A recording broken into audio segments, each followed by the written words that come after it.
Hi out there. We are back at Stop Settling. Today's episode is about 168 hours. You do have time, and actually plenty of it. For those of you that don't think that's true, hang tight. We're going to go through the math of how much time you really have and how to use it.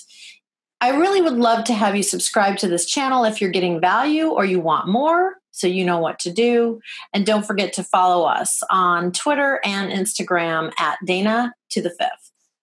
And now I'd like to show off my new favorite spirit animal t-shirt and accessory. Can you read this? Consciously Unbiased. And a big shout out and thank you to Higher Talent for sending me this shirt and starting this movement. I'm in.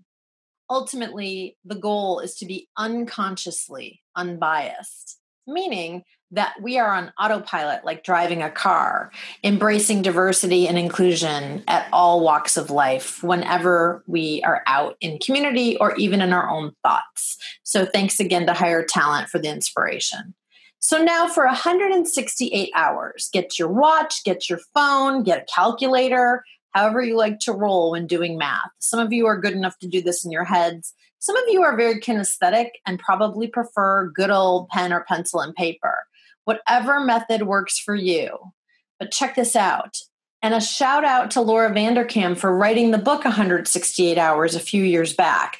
It was really something that I looked at when I read and thought, I didn't realize how much time I actually had that I wasn't spending on things that counted for me. And I was wasting time as well. And spending a lot of time, especially in my career as a leader, kvetching and bitching and moaning about not having enough bandwidth.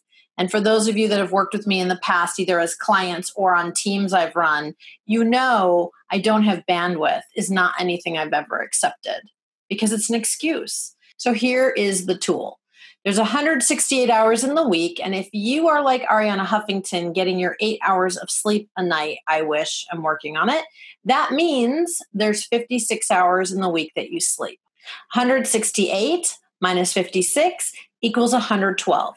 So next, how many hours are you working in the office, commuting to the office, on calls virtually in a global situation, but actual work toward your career? Let's say it's 60. So now you have 52 hours left.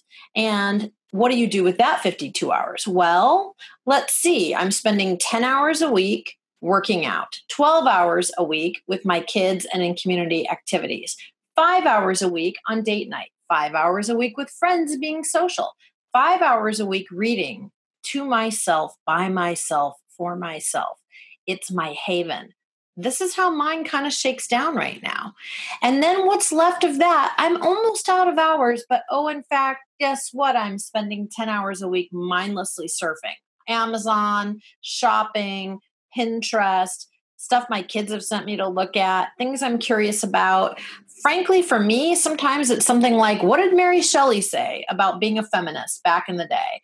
And I get awesome aspirational quotes, but it's still surfing time. I'm spending about 10 hours a week doing that right now. And I like it. That leaves me at the bottom with 5 hours left per week. What do I do with that? I have no idea. Do you? The goal is to find out or leave it open for the whatever moves me. Thank you again for watching. Don't forget, subscribe to this channel. And if you're wanting more and liking what you're hearing, please feel free to reach out on email, answers@phoenixfifth.com, and follow us on Twitter and Instagram at Dana to the Fifth. Until next time.